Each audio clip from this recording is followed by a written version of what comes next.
আব্দুল্লাহ আনসারী রাদিয়াল্লাহু তাআলা তিনি সামনে দাঁড়াইয়া নবীর কাছে ক্ষমা চাইলেন, নবী গো ক্ষমা করে দেন। আবু বকর ওমর প্রত্যেকের কাছে মাপ চাইতে আরম্ভ করলেন। এমনি রহমতের নবী রাহমাতুল লিল আলামিন জিজ্ঞাসা করলেন, আব্দুল্লাহ আনসারী রে, ফজরের নামাজের পরে আর মাগরিবের নামাজের পরে সব সাহাবায়ে কেরাম মসজিদের ভিতরে তালিমে বসে, তুমি কেন তালিমে বসো না? আব্দুল্লাহ আনসারী চোখের পানি আর রাখতে পারলেন না, তিনি চোখের পানি ছেড়ে ছেড়ে কান্দে।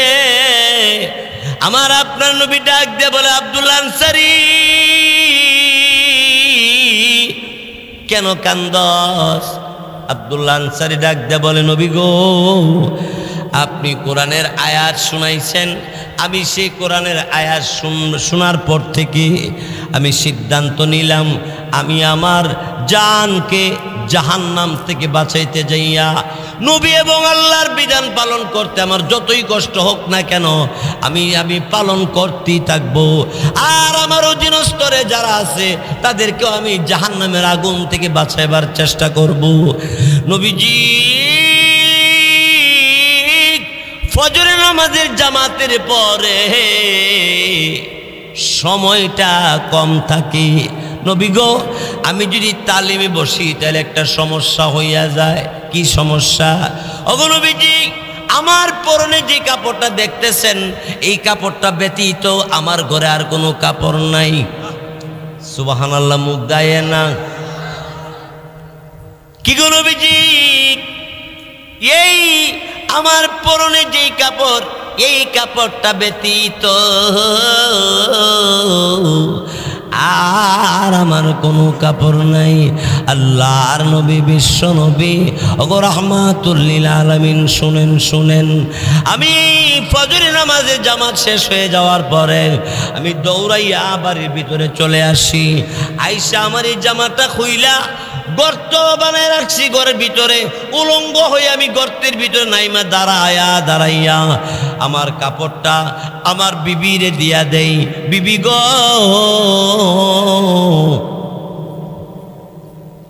এই কাপড়টা পরিধান করে মওলা পাকের হুকুম ফজরের নামাজটা তুমি আদায় করো। সুবহানাল্লাহ, জোরে কর।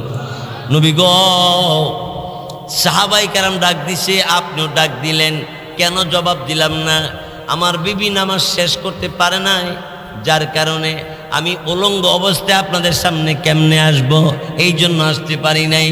আমার বিবি নামাজের সালাম ফিরানোর সাথে সাথে আমি কাপড়টা পরিধান করে দৌড়াইয়া আমি আপনার কাছে এসেছি, আমার বেয়াদবি মাফ করে দিবেন। আল্লাহ নবী রহমতের নবী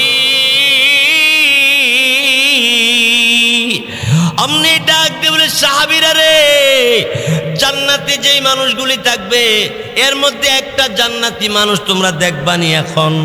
এমনি তখন তারা ডাক দিয়ে বললেন, নবী গো, জান্নাতি মানুষ দুনিয়াতে দেখা যাবে, এটা কোন কোন লোকটা আমরা দেখতে পারবো নি? আল্লাহ নবী আঙ্গুল দিয়ে দেখায় দে, আমার আব্দুল্লাহ আনসারী জান্নাতি। ঈমান এনেছো, নবীর উপরে ঈমান এনেছো। আজকের বিদায় কালে আল্লাহ পাক রব্বুল আলামিন ডাইকা ডাইকা বলতে আছে, আয় আয় ইরজিই, আয় বান্দা তুই আয়। কোথায় আসবো? আল্লাহ বলে, ইলা রব্বিক, তুই তো রবের কাছে আয়। আমি তো রব, আমি যে রবরে না দেখা তুই সাজদা করেছ, আমি রবের না দেখা ঈমান এনেছ, আমি রবের না দেখে আমি আল্লাহ পাক রব্বুল আলামিনের মহাগ্রন্থ কোরআনুল কারীম বিশ্বাস করেছ, কোরআনুল কারীমের তেলাওয়াত করেছ, কোরআনুল কারীমের সাথে ভালো সম্পর্ক রাখছ, কোরআনওয়ালা আলেম ওলামার সাথে সম্পর্ক রাখছ। আমি আল্লাহ রব্বুল আলামিন ঘোষণা দিলাম, ফাদখুলি ফি ইবাদি, নেককার বান্দাদের অন্তর্ভুক্ত হইয়া যাও। ওয়াদখুলি জান্নাতি,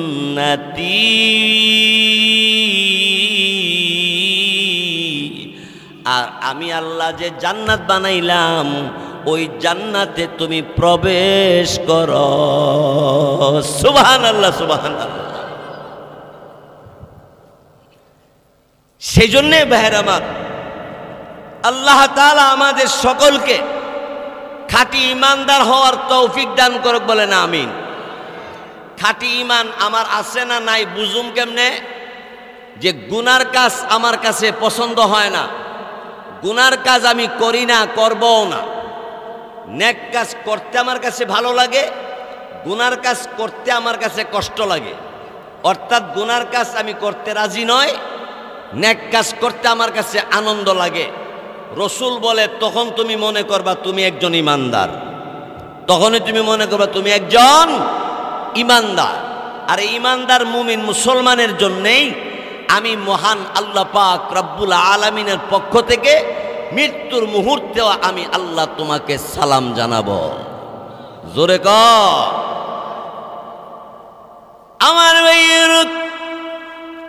শুধু তাই না, আল্লাহ রাব্বুল আলামিন মৃত্যুর মুহূর্তে শয়তানে আপনাকে আমাকে ঈমান হারা করার জন্যে, বেঈমান বানায় দেওয়ার জন্যে জান্নাতের পথ থেকে এড়াইয়া, জান্নাতের পথ থেকে সরাইয়া জাহান্নামের পথে নেওয়ার জন্যে মৃত্যুর মুহূর্তে শয়তান বিভিন্নভাবে চক্রান্ত চালাতে থাকবে। আল্লাহ রাব্বুল আলামিন বলে, ঈমানদার মুমিন মুসলমান ও নওজোয়ান যুবক, পর্দানিসীন যুবতী মা বোনেরা, ঈমান যদি থাকে আর ঈমান নিয়ে মৃত্যুবরণ করো, ওই সময়ে এই অবস্থাটা যখন ঘটবে, যেই সময় তোমার ভাই বারাদার তোমার ডাকবে, জবাব দিতে পারবে না, কেউ ডাক দিলে জবাব দেওয়ার মতো শক্তি তোমার থাকবে না। ওই কঠিন সময়ে শয়তান বিভিন্ন চক্রান্ত তোমাকে চালাবে, তোমাকে জান্নাত থেকে ফিরাইয়া জাহান্নামে নেওয়ার পথ দেখাবে। ওই সময় আল্লাহ রাব্বুল আলামিন তিনি তার দায়িত্বে, ইমানদারের দায়িত্বে, ইমানদারকে জান্নাতে নেওয়ার পথ আল্লাহ নিজে জিম্মা হয়ে যাবে। আল্লাহ কোরআনে বলেন, আল্লাহ তাখাফু ওয়ালা তাহজানু وأبشروا بالجنة التي كنتم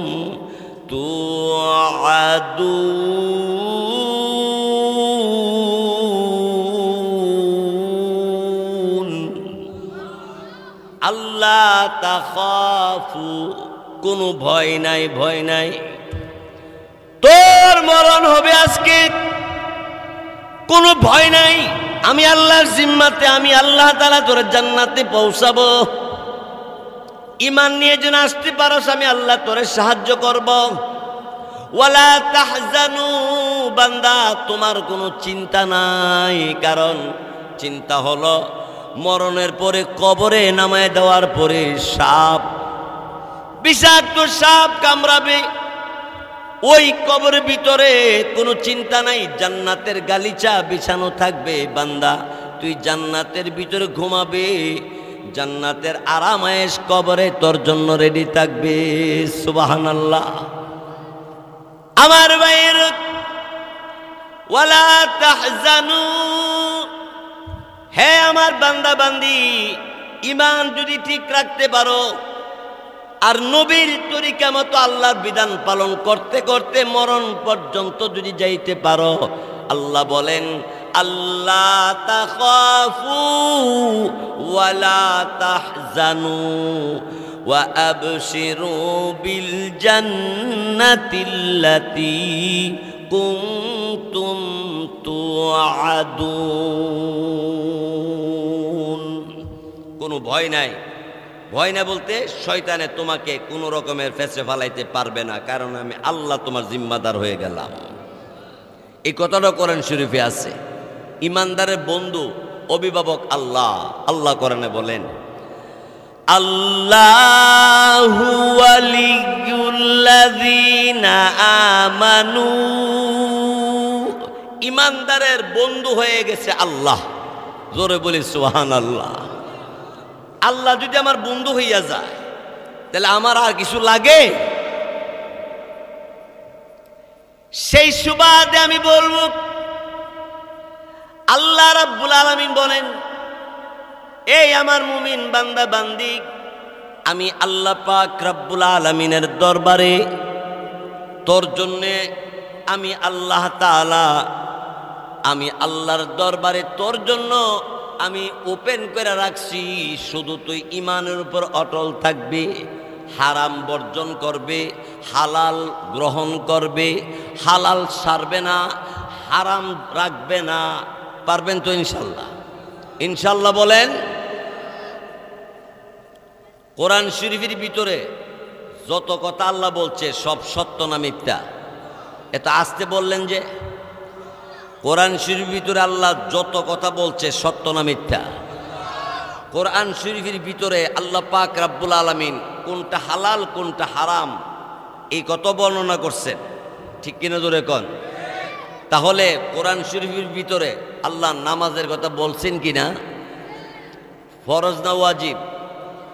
ওয়াজিব। 5 ওয়াক্ত নামাজ পড়া ফরজ। 5 ওয়াক্ত নামাজ পড়া যেমন ফরজ, পর্দা করা ফরজ। বলেন ফরজ 2 প্রকার। বলেন সবাই ফরজ কয় প্রকার? ফরজে আইন। বলেন ফরজে আইন, ফরজে কিফায়া। ফরজে আইন যেটা, এটা প্রত্যেকের নিজ দায়িত্বে আদায় করতে হবে। আর ফরজে কিফায়া যেটা গ্রামের কিছু লোকে আদায় করলে সবার পক্ষ থেকে আদায় হবে। যেমন জানাজার নামাজ, ফজরের নামাজ আপনি পড়েন নাই, আপনার ভাইয়ে পড়ছে, বিবি পড়ছে, 14 গোষ্ঠী পড়ছে, কিন্তু আপনার পক্ষ থেকে আদায় হবে হবে না। এটা হলো ফরজে আইন। তাহলে পর্দা করা ফরজ না ওয়াজিব? ফরজ। ফরজে আইন না ফরজে কিফায়া? ফরজে আইন। বলেন ফরজে আইন।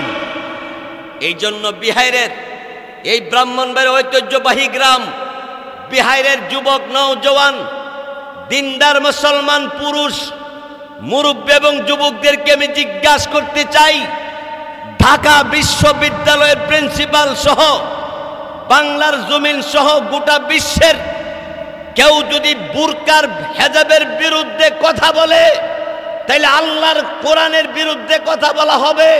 আর আল্লাহর কোরআনের বিরুদ্ধে কথা বললে আমাদের মা বোনদেরকে হেজাব বুরকা থেকে দূরে সরাইতে যদি চেষ্টা করে তাহলে তাদের বিরুদ্ধে আন্দোলন করতে হলে আন্দোলন করব।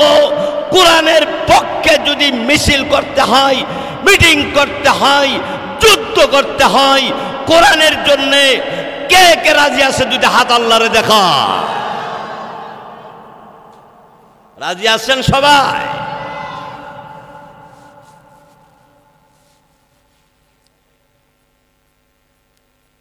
ভাইরা আমার, বন্ধুরা আমার, তো আল্লাহ রাব্বুল আলামিন বলেন তার পক্ষ থেকে মুমিন মুসলমানকে সালাম দিবেন। এরপরের আয়াতে আল্লাহ কি গো দেখেন, ওয়ামতাজুল ইয়াউমা আইয়ুহাল মুজরিমুন।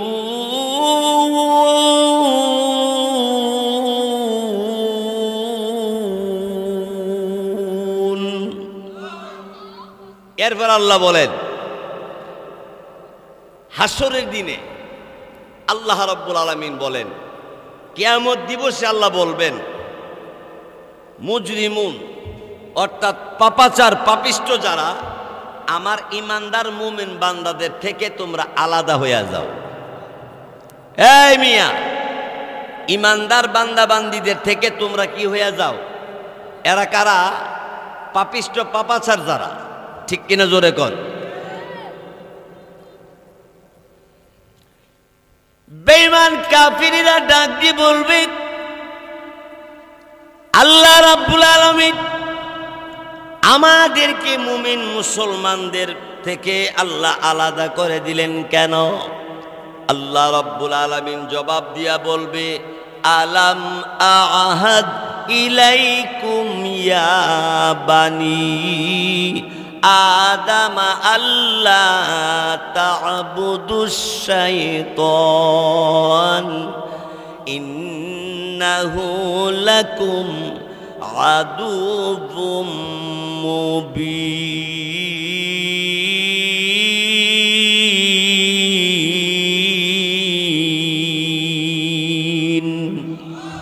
আল্লাহু আকবার। পাপা ছাড়া বলবে আল্লাহ আমরা রে মুমিন মুসলমানদের থেকে আলাদা করে করলেন কেন? আল্লাহ তখন বলবেন আলাম আহাদ ইলাইকুম ইয়া বানি আদম আল্লাহ তা'বুদুশ শাইতান, তোমাদেরকে কি আমি বলে দেই নাই? তোমাদেরকে এ কথা আমি বলি নাই যে শয়তানের অনুসরণ কইরো না, শয়তানের অনুসরণ কইরো না, শয়তানের ইত্তেবা কইরো না, শয়তানের পথে চলবা না? আমি কি এ কথা তোমাদেরকে বলে দেই নাই? কেন করবা না শয়তানের অনুসরণ অনুকরণ? কেন করবা না এই কথাটা আল্লাহ বলেন ইন্নাহু লাকুম আদুউম মুবিন।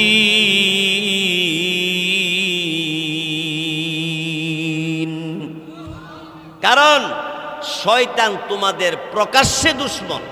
জোরে বলেন শয়তান মুমিন মুসলমানের কি দুশমন? প্রকাশ্যে।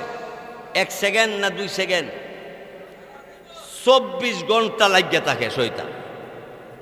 শয়তান 24 ঘন্টা লাগিয়ে থাকে মুমিন মুসলমানকে কিভাবে নামাজ থেকে ফেরত রাখা যায়, মুমিন মুসলমানের মধ্যে কিভাবে দ্বন্দ্ব বাজায় দেওয়া যায়, মুমিন মুসলমানের মধ্যে কিভাবে সুদ ঘুষ ঢুকায় দেওয়া যায়, মুমিন মুসলমানের মধ্যে কিভাবে ঝগড়া লাগায় দেওয়া যায়, সেই ফিতনা গড়ায় দেওয়ার জন্য শয়তানের চক্রান্ত করে। জোরে বলুন ঠিক কিনা? তাহলে আল্লাহ রাব্বুল আলামিন বলেন যে হে মুমিন মুসলমান, তোমাদের জন্য আমার পক্ষ থেকে সালাম থাকবে যদি তোমরা খাঁটি ইমানদার হয়ে আসতে পারো। ও ভাই, যার ইমান যত সুন্দর হবে, রং গায়ের রং শ্যামলা, কালো, সুন্দর, বেটে, লম্বা, চিকন, মোটা, যেমনই আপনি হন না কেন, আপনার ইমান যদি সুন্দর হয়, ইমান সুন্দর ইমান কারে কয়? যেই ইমানের মধ্যে শিরিক নাই, যে ইমানের মধ্যে বেদাত নাই, যে ইমানের মধ্যে কুফরি নাই, এই ইমানের নাম সুন্দর ইমান। এই ইমানের নাম সুন্দর ইমান। আমার ভাইয়ের বন্ধুরা, আমার আপনার আমার নবী রাহমাতুল লিল আলামিন একজন ইমানদার মুমিন সাহাবী, তার ইন্তেকালের পরে নাম ছিল তার আব্দুল্লাহ। জানাজার নামাজ নবীজি নিজে পড়াইলেন। দাফন কাফন কমপ্লিট করার পরে নবীজি রাস্তা দিয়ে হাঁটে, কিন্তু পা দুইটা জমিনে লাগায় না, পায়ের বৃদ্ধাঙ্গুলের উপরে ভর করে করে হাঁটতে আসে। সাহাবায়ে কেরাম জিজ্ঞাসা করে, নবী গো, পা জমিনের মধ্যে কেন লাগান না? পায়ের বৃদ্ধাঙ্গুলে ভর করে করে আপনি কেন চলতে আছেন? আল্লাহর নবী, রহমতের নবী রাহমাতুল লিল আলামিন উত্তরে বললেন, সাহাবীরা রে, আমার আব্দুল্লাহর জানাজার নামাজে তোমরা যারা আসছো, আর আল্লাহর পক্ষ থেকে এত ফেরেশতা আল্লাহ পাঠাইছে তার জানাজার নামাজের মধ্যে, এই ফেরেশতাদের জন্য জমিনে আমি পা রাখার জায়গা পাই না। এরা কেমন ইমানদার, এরা কেমন মুমিন? তিরমিজি শরীফের একটা রিওয়ায়াত শোনাই, শোনামু। দাউদ আলাইহিস সালামের জমানায়, দাউদ পয়গম্বরের জমানায়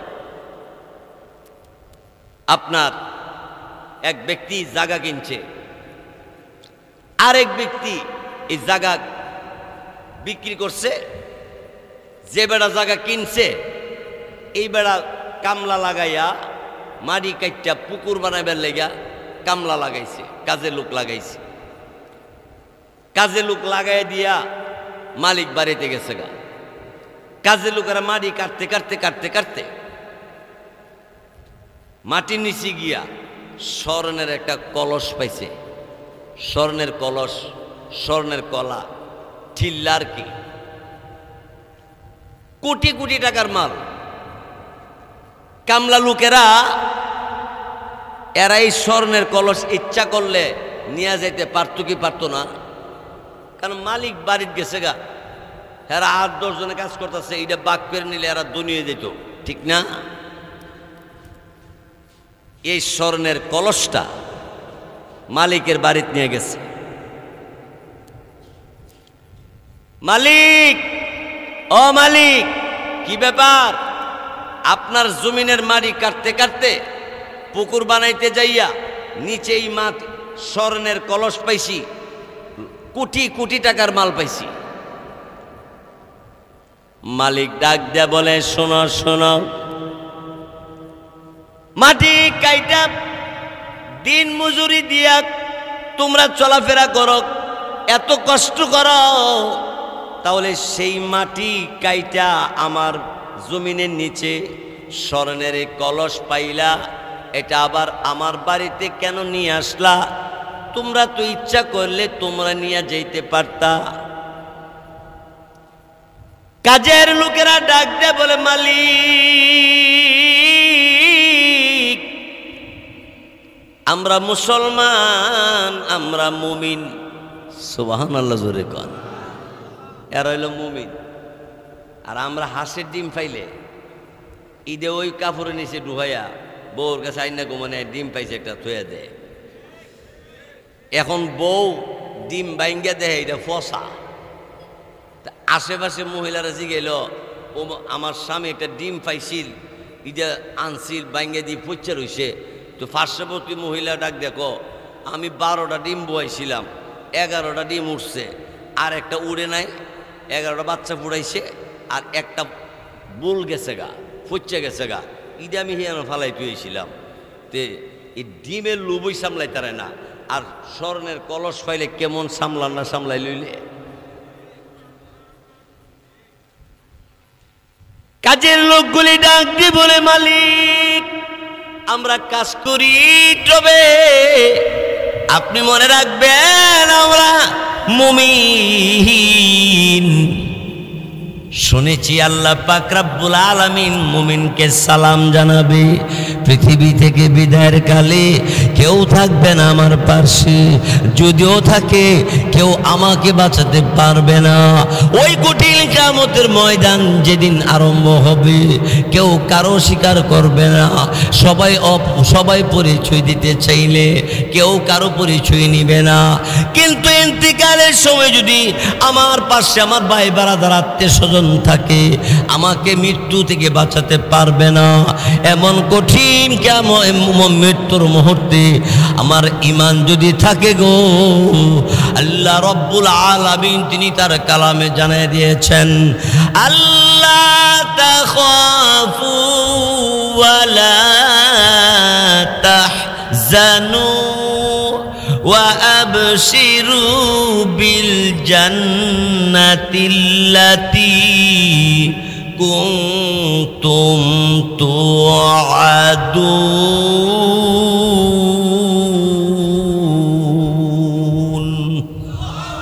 আল্লাহ বলবে, তোমাদেরকে যে সুসংবাদ দেওয়া হয়েছিল, তোমরা যে জান্নাত আমি দিমু, দেখো তোমরা জান্নাত পাইছনি। জান্নাতের ভিতরে আল্লাহু আকবার ঢুকলে তারপরে যে কি কি হবে একদিনে বয়ান করে তো শেষ করুন যেত না। তারপরে আপনারা যেভাবে বসছেন, আমি যদি আজকের জন্য আরো 10 মিনিট বয়ান করি, অসুবিধা হইব কার? কার কার অসুবিধা হইব? শুনবেন কেডা কেডা দেখে? সবাই রাজি আছেন? নারে তাকবীর, নারে তাকবীর। মুহাব্বতে লা ইলাহা ইল্লাল্লাহ, লা ইলাহা ইল্লাল্লাহ।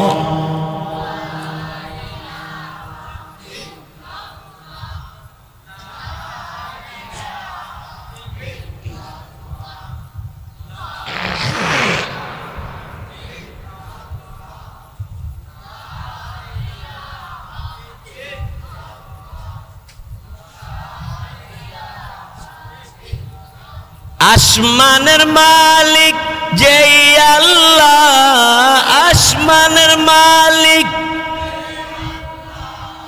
জমিনের মালিক সেই আল্লাহ। লা ইলাহা ইল্লাল্লাহ, লা ইলাহা ইল্লাল্লাহ, লা ইলাহা হায়াতের মালিক যেই আল্লাহ, হায়াতের মালিক, মৌতের মালিক সেই আল্লাহ। লা ইলাহা ইল্লাল্লাহ, লা ইলাহা ইল্লাল্লাহ, লা ইলাহা ইল্লাল্লাহ, লা ইলাহা বাইশ্বমাত।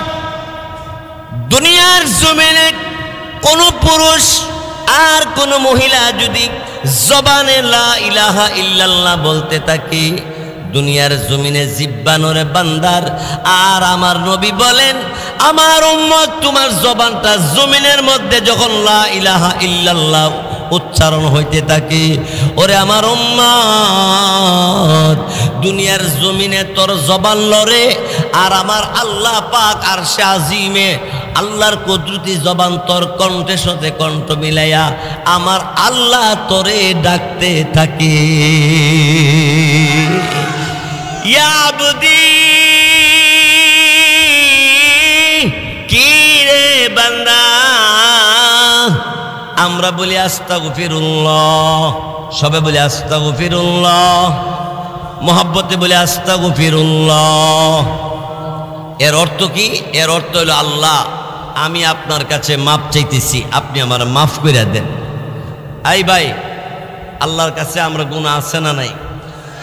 মাফ চাওয়ার দরকার আছে না নাই? সবে বলেন আস্তাগফিরুল্লাহ, আস্তাগফিরুল্লাহ, আস্তাগফিরুল্লাহ। বাস, সকালে 6 তাসবিহ পড়বেন, আবার মাগরিবের পরে 6 তাসবিহ পড়বেন। এই আমলটা দিয়ে বয়ান শেষ করব। বলেন সুবহানাল্লাহ 100 বার, আলহামদুলিল্লাহ 100 বার, আল্লাহু আকবার 100 বার, লা ইলাহা ইল্লাল্লাহ 100 বার, আস্তাগফিরুল্লাহ 100 বার, সুবহানাল্লাহ 100 বার। এই 6 তাসবিহ ফজর নামাজের পরে পড়বেন, আবার মাগরিবের নামাজের পরে পড়বেন। রসুল বলেন, সারাদিন সদকা করলে যে সব হবে, ফজর নামাজের পরে যে এই 6 তাসবিহ পড়বে, সদকার পরিমাণ সব আল্লাহ তাআলা তার দান করবে। আবার মাগরিবের পরে পড়লে সারা রাত্র সদকা করলে যে সব হইবে, সেই সব ওই মানুষটা পাবে যেই মানুষটা সন্ধ্যার পরে মাগরিবের নামাজের পরে এই 6 তাসবিহ পড়বে। আল্লাহ আমাদের তৌফিক দান করুক, বলেন আমিন।